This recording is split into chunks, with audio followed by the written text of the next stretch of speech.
போய் வராங்களோ அவங்களுக்கு ஜாதகத்துல ஃபர்ஸ்ட் கிளாஸா கிடைச்சு. என்னங்கய்யா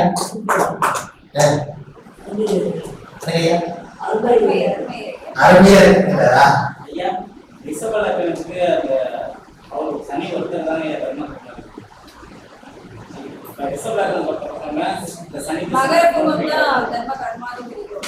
ஐயா. நீங்க குரு சனி சேர்ந்துருக்குது இல்லைங்களா, அவங்களுக்கு தர்மதிபதி யோகம், அது ஒண்ணு. ரெண்டாவது அவங்களுடைய லக்னத்துக்கு 9 பேர் 10 பேர் சேர்ந்திருப்பாங்கல்ல, அது தர்மதிபதி யோகம். அது போல ரிஷப லக்னத்துக்கு ஒருத்தராவே வர்றதுனால அதுக்கு என்ன மாதிரி செய்யணும்? இல்ல, ரிஷப லக்னத்துக்கு 9 பேர் 10 பேர் சனியா வந்தா குரு சேர்த்துக்கணும். குருவனை சேர்த்துக்கணும்னு அவர் குருவை சேர்த்துக்கணும்னு நீங்க குரு சனி சேர்க்கை இல்லாம தர்மதிபதி யோகம் வேலை செய்ய காலபுருஷ தத்துவத்தை அப்ளை பண்ணிக்கணும். அப்ளை பண்ணி 9 குடைவர் குரு 10 குடைவர் சனி. நீங்க தட்சிணாமூர்த்தி கோயிலுக்கு போயிருக்கீங்களா? ஏதாவது குரு பகவான் கோயில் போயிருக்கீங்களா? குரு பகவான் அது 9 குடைவர் குருவா இருக்குது இல்லைங்களா. யாராவது ஜாதகத்துல 9 குடைவர் குருவிடா வந்து குரு உங்களை பார்த்ததுன்னா நீங்க சாதாரண தட்சிணாமூர்த்தி கோயிலா இருந்தாலும் பரவாயில்ல, குருவோட கோயில போய் ஒரு நாள் நீங்க தங்கிட்டு பார்த்தீங்கன்னா குரு வேலை செய்யும். புரியுதுங்களா? நான் அன்னைக்கு ஒரு நாள் சொன்னேன், பரிவர்த்தனை யோகம் சொன்னேன். சனியும் குருவும் பரிவர்த்தனை யோகமா இருந்தா அப்ப சனிக்கிழமை அன்னைக்கு தட்சிணாமூர்த்தி கோயிலுக்கு போய் ஒரு நாள் தூங்கியிருக்கேன்.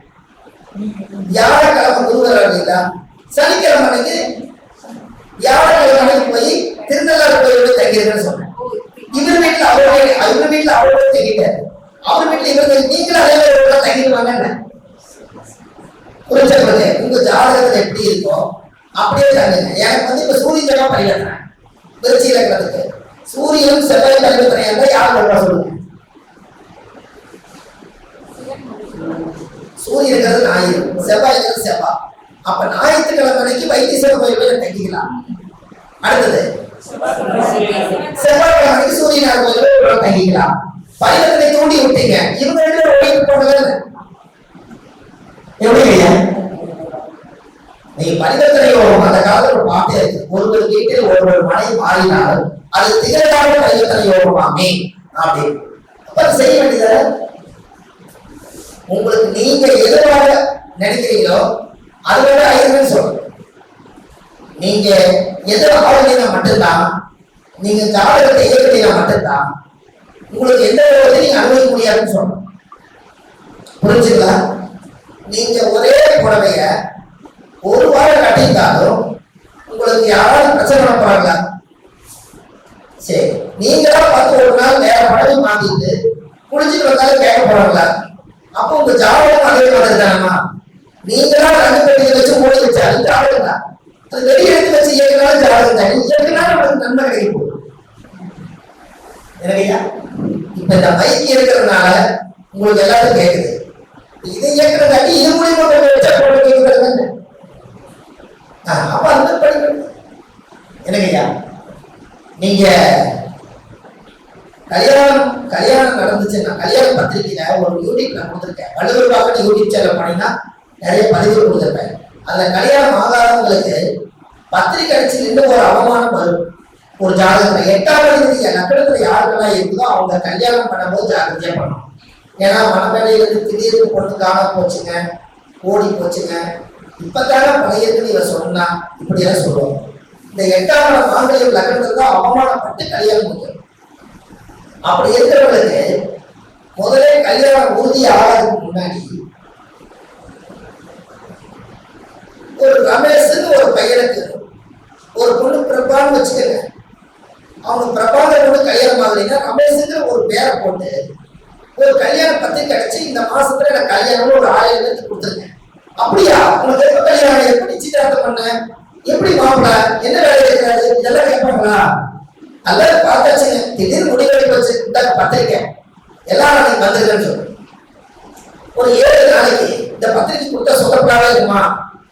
இந்த அம்மாவும் 7 நாளைக்கு இறந்துச்சு. அந்த தேதி வந்து பாத்தீங்களா, ஒரு 7 நாளைக்கு முன்னாடி ஒரு தேதி கரெக்டா அந்த தேதி அன்னைக்கு ஒரு ஆத்துக்கரையில போய் மாலை போட்டு இந்த பத்திரிகை படிச்சு இன்னைக்கு இந்த நிலைமைக்கு இந்த ரமேஷை எனக்கு இந்த மாப்பிள்ளை பிடிக்கல, எனக்கு இந்த கல்யாணம் வேண்டாலும் பத்திரிகை பிடிச்சு தண்ணியில போட்டுட்டு இந்த மாலையை கட்டி தண்ணியில போட்டு குடிச்சிட்டு புது துணி போட்டு வந்துருச்சுன்னா இந்த பொண்ணுக்கு கல்யாணம் ஆகி பத்திரிகை அடிக்கிறவங்க வந்து கல்யாணம் ஆகிறவங்க வந்து பத்திரிகை அடிச்சு நின்று இருக்கிற தோஷம் அதோட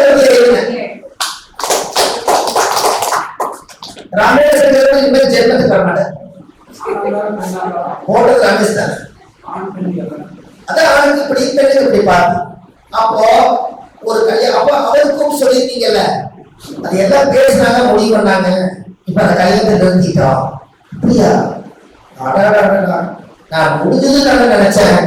அடடா, யாரு வரப்பட்டதோ அவங்களே ஆதாயப்பட்டிருப்பாங்க. அதோட அந்த பொழுது தோசை பத்தி பாட்டு மாங்கோட தோசம் கங்கையில போயிட்டு நிக்காதல்ல. பத்திரிகை 2 கிடைச்சாச்சு. இவர் ஆண்டு ஒரு பெண், இது 2 சேராது. இனிமே அவருக்கு வேண்டாம். இனி வர பாட்டு வருமல்ல, அது சேரலாம். இத முதல்ல செஞ்சுட்டா 5000 டிகிரி பத்திரிகை அடிச்சு கல்யாணம் பண்ண காரணம்னு சொல்லி அவமானம் பண்ண பண்ண விட 100 ரூபாய் வேலை முடிஞ்சது. இது பரவாயில்லைன்னு சொல்லுங்க, இந்த பரிகாரம் பரவாயில்லைன்னு சொல்லுங்க. இத ஒருத்தர் சொல்லி செஞ்சா நல்லதா? சின்ன சின்ன பரிகாரம் தான்.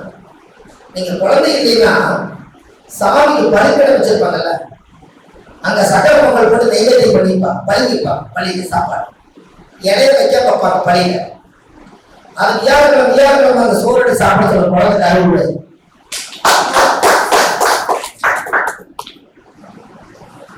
புரியுதுங்களா? அந்த பொண்ணுக்கு கர்ப்பத்துல அந்த பள்ளிப்பீடத்தில் இருக்கிற சாப்பாடு சாப்பிடும், வியாழக்கிழமை சாப்பிடும், கோயில உட்கார் சாப்பிட சொல்லுங்க. அந்த பலிப்பீடத்தில் இருக்கிறத சாப்பிட்டு அந்த தீய சக்திகள் எல்லாமே அந்த பலிப்பீடத்துக்கு நெய்வேத்தியம் வச்சா அந்த தோஷத்தை நிவர்த்தி பண்றதே பலிப்பீடம் தான். அப்ப எந்த தோசை நிவர்த்தி பண்ணி கூட பலிப்பீடத்துக்கு சாப்பிட சொல்லுங்க. கல்யாணம் தோசை முடியாது. உங்களுக்கு தெரியுமா, மருந்து வச்சிருவாங்கன்னு சொல்லுவாங்கல்ல, எனக்கு யாரும் கேட்கல, மருந்து வச்சிருக்குன்னு சொல்லுவாங்க இல்லைங்களா, மருந்து இடு மருந்து வச்சிருக்குன்னு சொல்லுவாங்கல்ல, எல்லாத்தோட வீட்டையும் சாப்பிடணும், எல்லாம் தப்பு நடக்குது, என்னமோ குறைச்சலாவே இருக்குது, வயிறு வலிக்குது, இப்படிலாம் சொல்லுவீங்கல்ல, அதுக்கு விழாப்பழமும் பனங்கருப்பட்டியும் வச்சு ஒரு பழத்தை விழாப்பழமும் பனங்கருப்பட்டி வச்சு சாப்பிட்டுட்டீங்கன்னா வயிற்றுல மருந்து தோசை அன்னைக்கே நிறுத்தி.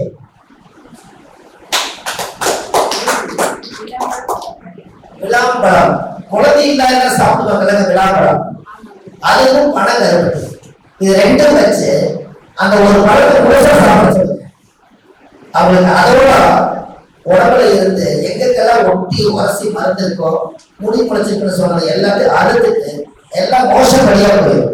ஒரு மருந்து தோசை இது செலவே இல்லாத பரிகாரம். அப்ப இதெல்லாம் ஆதிகால பரிகாரம் சொல்லுங்க. ஆதி காலத்துல இதெல்லாம் யோசிக்கிறாங்க. நான் பரிகார டைட்டில் வச்சது சரிதானுங்களா? எனக்குமா ஆதிகால பரிகாரம் அப்படின்னு வச்சுட்டேன். இதை வச்சு ஒரு 5-6 கிளாஸ் நடத்தியாச்சு. 50 பேர், 100 பேர், 60 பேர், 70 பேர் நான் படிச்சு ஒரு மீட்டிங்ல ஒவ்வொன்றும் கண்டுபிடிச்சு சொல்லியிருப்பாங்க. கிட்டத்தட்ட ஒரு 300-400 பரிகாரம் சொல்லியாச்சு. 1330 பரிகாரம் பண்ணி ஒரு புக் அடிச்சு திருக்குறள் மாதிரி ஒரு திருக்குறள் மாதிரி உங்க வீட்டுல ஒண்ணு கொடுத்துட்டா எல்லா பரிகாரம் ஒரே புக்ல கொண்டு வந்துட்டா உங்களுக்கு எப்படி இருக்கும்? எல்லாம் உட்கார்ந்து ஒர்க் பண்ணிட்டே இருக்கும், சீக்கிரமா நடக்கணும்னு சொல்லி லட்டா 1330 பரிகாரம் இருந்துச்சுன்னா இனிமேல் பரிகாரம் தேவை இல்லை.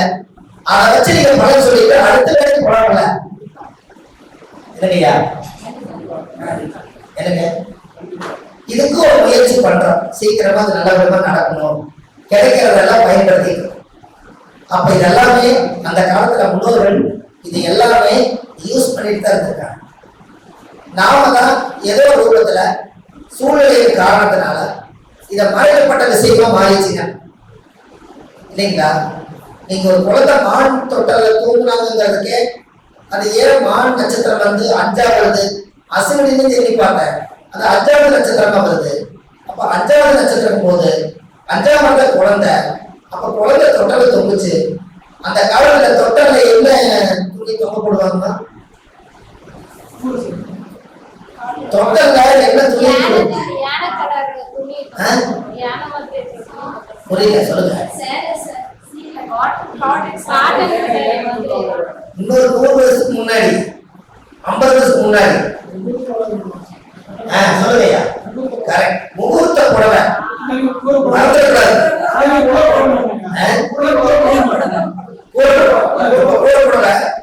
அன்னைக்கு வந்து அந்த பொண்ணுக்கு ஒரு பட்டு சேலை எடுத்து பட்டு சேலையில அந்த பொண்ணு நிக்க வச்சா அது உலகத்தில் இல்லாத ஆனந்தமான சந்தோஷம் இருக்கும். இன்னைக்கு சர்வசாதாரணமா பட்டு சேலையும் கட்டுறாங்க.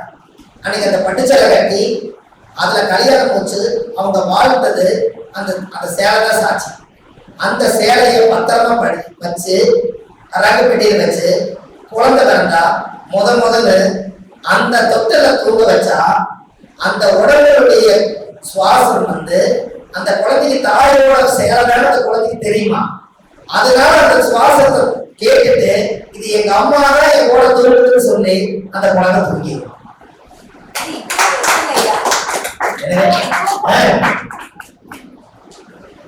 அதுல ஒரு பாட்டு கூட இப்போ வந்தார் ராஜலட்சுமி கணேசன், ஆத்தாவும் சேர ஆகாயத்தை போல அப்படின்னு ஒரு பாட்டு வரும். செத்தாலும் என்ன போத்த வேணும், ஆத்தாவும் சேர இந்த ஆகாயத்தை போல அப்படின்னு ஒரு பாட்டு பாடுவார். அதுல வந்து வெளுத்த சேலத்திரி விளக்கு போட்டா எரியுமா. நம்ம வெளுத்த சேலத்திரி இல்லைங்களா, அது விளக்கு போட்டா எரியுமா. சந்தனத்து சேலை நடக்கிறவங்க அம்மா புடவை கட்டிக்கிற காட்டன் துணியை வாங்கிட்டு வந்து 10 வருஷத்துக்கு திரி செஞ்சு அதுல உருட்டி அதுக்கு நீங்க டெய்லியுமே சந்திர பகவானுடைய சிலையோட வீட்டுல வாங்கி வச்சு தாயை நினைச்சு அதுல விளக்கு போட்டு தாயோட திரியில விளக்கு போட்டு 10 வருஷம் நீங்க தெய்வம் போட்டா தாயோட ஆசீர்வாதமும் சந்தர்ப்பி ஃபர்ஸ்ட் கிளாஸா கிடையாது. அவங்க எல்லாம் நம்ம இல்லை. அப்ப வெளுத்த சேலத்திரி விளக்கு போட்டா எரியும்.